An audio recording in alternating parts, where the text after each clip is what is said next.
Good morning, good afternoon, and good evening, ladies and gentlemen. Today, we will focus on the Chapter 2 Part 1. It's time to embrace a shift in mindset, arm yourself with knowledge, and embark on this transformative journey with us. Through this process, you'll develop mental resilience, physical strength, and a proactive attitude towards overcoming life's challenges. The making of a nice guy.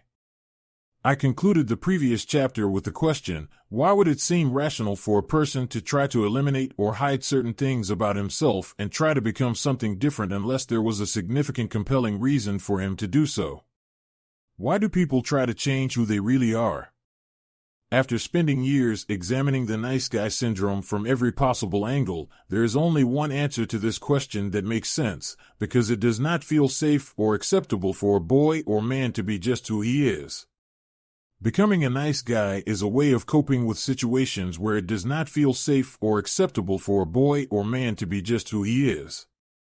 Further, the only thing that would make a child or an adult sacrifice oneself by trying to become something different is a belief that being just who he is must be a bad and/or dangerous thing.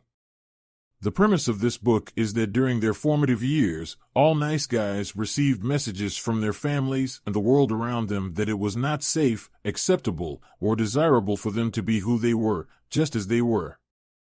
So how did nice guys receive these messages, and why did they respond to them in the way that they did?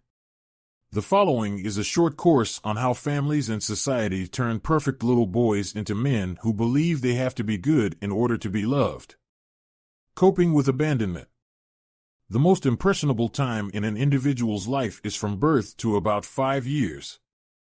In these first few years, a child's personality is most significantly influenced by his surroundings. It is during this time that his paradigms begin to be established. Since the strongest influences during this time are usually a child's parents and extended family, this is where we must begin our examination of the origins of the nice guy syndrome. There are two important facts we must understand about children. First, when children come into the world, they are totally helpless. They are dependent on others to recognize and respond to their needs in a timely, judicious manner. As a result of this dependency, every child's greatest fear is abandonment. To children, abandonment means death. Second, children are ego-centered. This means that they inherently believe they are the center of the universe and everything revolves around them. Therefore, they believe that they are the cause of everything that happens to them. These two factors, their fear of abandonment and their ego-centeredness, create a very powerful dynamic for all children. Whenever a child experiences any kind of abandonment, he will always believe that he is the cause of what has happened to him. These abandonment experiences might include any of the following experiences. He is hungry and no one feeds him. He cries and no one holds him. He is lonely and no one pays attention to him. A parent gets angry at him. A parent neglects him. A parent puts unrealistic expectations on him. A parent uses him to gratify his or her own needs. A parent shames him. A parent hits him. A parent doesn't want him. A parent leaves him and doesn't come back in a timely manner. Because every child is born into an imperfect world and into an imperfect family, every child has abandonment experiences. Even though their belief that they are the cause of these painful events is, in fact, an inaccurate interpretation of their life, children have no other way to understand the world. Toxic shame. These abandonment experiences and the naive, ego-centered interpretation of them creates a belief in some young children that it is not acceptable for them to be who they are, just as they are. They conclude that there must be something wrong with them, which causes the important people in their lives to abandon them. They have no way of comprehending that their abandonment experiences are not caused by something about them, but by the people who are supposed to recognize and meet their needs. This naive, ego-centered interpretation of their abandonment experiences creates a psychological state called toxic shame. Toxic shame is the belief that one is inherently bad, defective, different, or unlovable. Toxic shame is not just a belief that one does bad things, it is a deeply held core belief that one is bad. Survival mechanisms. As a result of these abandonment experiences and the faulty interpretation of these events, all children develop survival mechanisms to help them do three very important things. 1. Try to cope with the emotional and physical distress of being abandoned. 2. Try to prevent similar events from happening again. 3. Try to hide their internalized toxic shame or perceived badness from themselves and others. Children find a multitude of creative ways to try to accomplish these three goals. Since their insight, experience, and resources are limited, these survival mechanisms are often ineffective and sometimes seemingly illogical. For instance, a child who is feeling lonely may misbehave in a way that is sure to attract his parents' attention in a negative way. Even though it may seem illogical for a child to do something that invites painful or negative attention, the consequences of the behavior may not feel as bad as feeling lonely or isolated. Trying to be good, trying to become what he believes others want him to be, is just one of many possible scripts that a little boy might form as the result of childhood abandonment experiences and the internalization of toxic shame. The origin of the nice guy paradigm. When I first began exploring my own nice guy attitudes and behaviors, I had no idea how all the pieces fit together.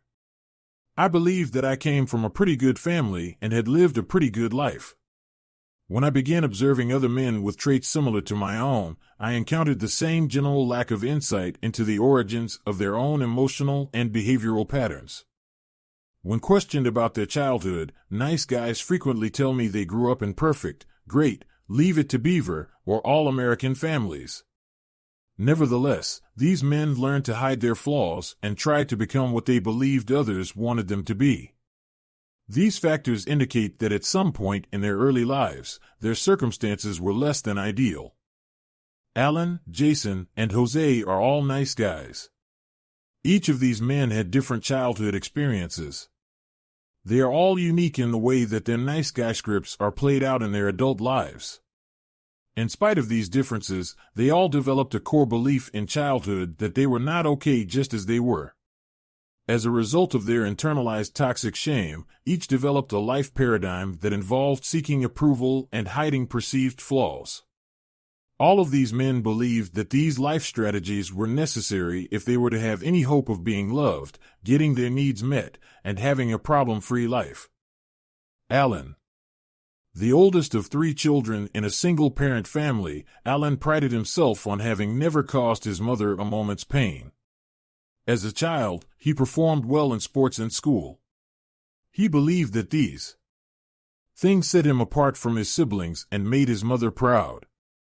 Alan was the first person in his family to get a college degree, another factor he believed made him special. Alan's father, an abusive alcoholic, abandoned the family when Alan was 7. At an early age, Alan made a decision to be 180 degrees different from his father. As a result, he prided himself on being patient, giving, and even-keeled. Alan worked hard to never be angry or demeaning like his father. He was an active leader in his youth group at church and never drank alcohol or did drugs as a teenager.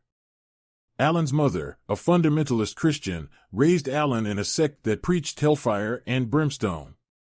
He came to believe that he was a sinner for having normal thoughts, impulses, and behaviors.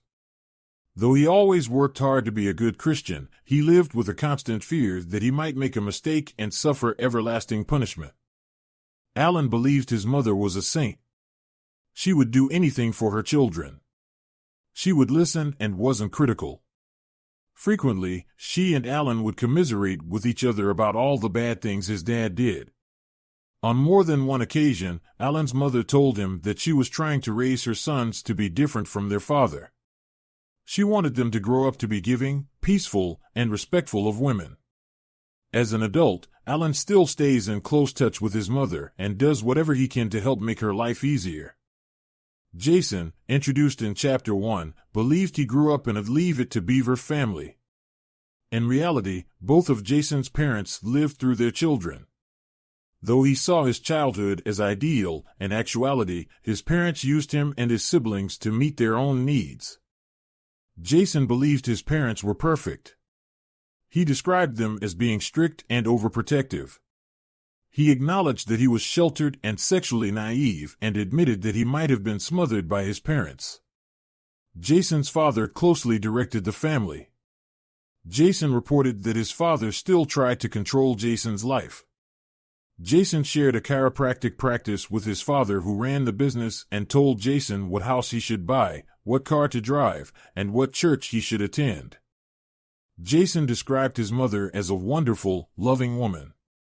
He reported that she was always involved with the kids. With no friends of her own, she turned to her children for companionship and affirmation of her worth. Jason couldn't remember his parents showing much affection to each other. He couldn't picture them having sex, and wondered how they made 3 kids.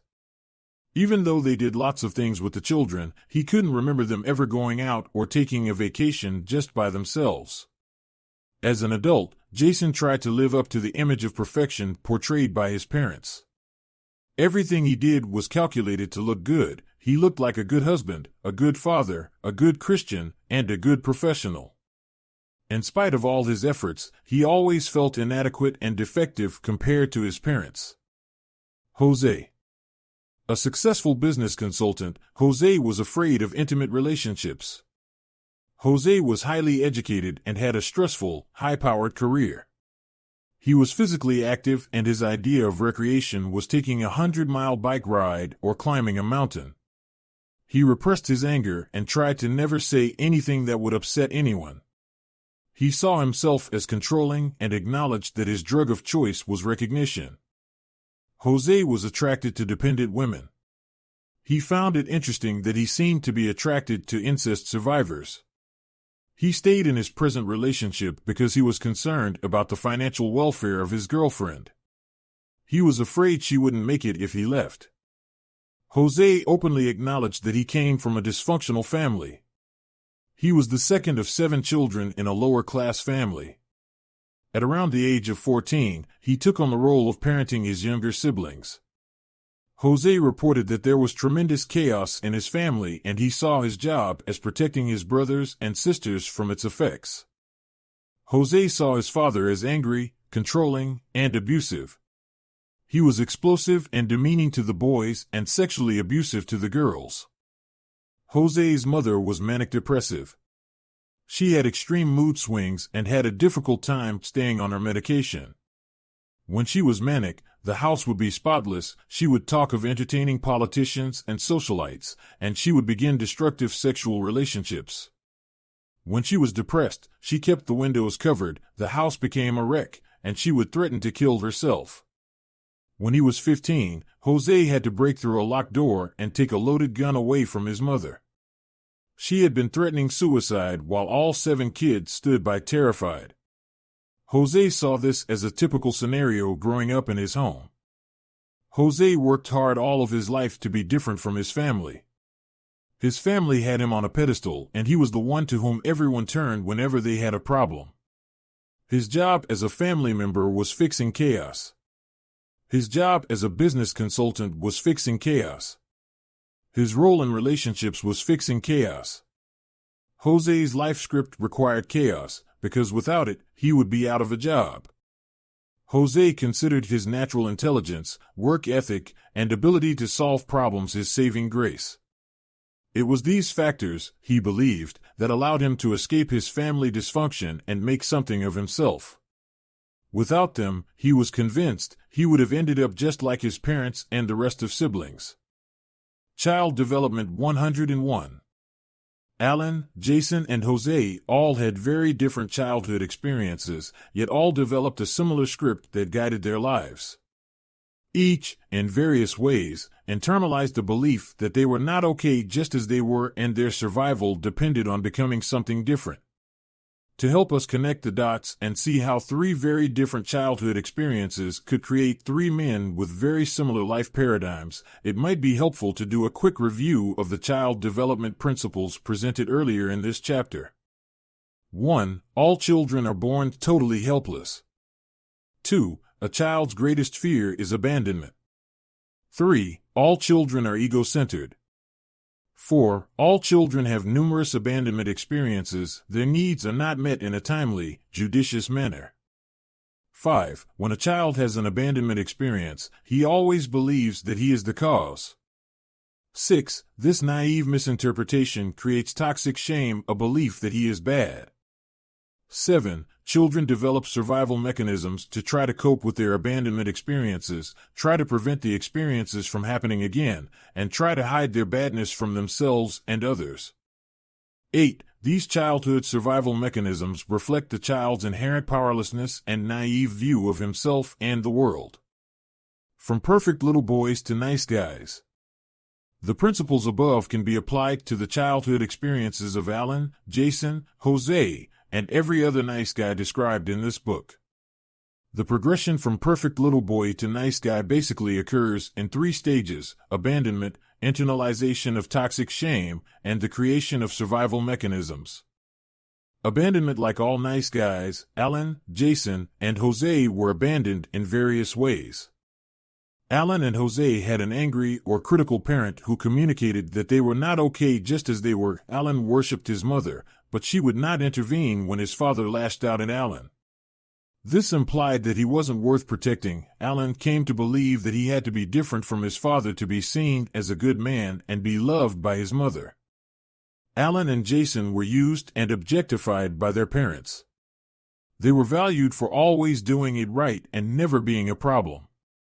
This communicated that they were only lovable when they lived up to their parents' expectations. Since Jason believed his parents were perfect, he always felt flawed and inadequate compared to them. Neither of Jose's parents provided any guidance, nurturing, or support. This communicated that he was of little or no value to them. Alan and Jason grew up in fundamentalist churches that reinforced a need to be perfect and sinless.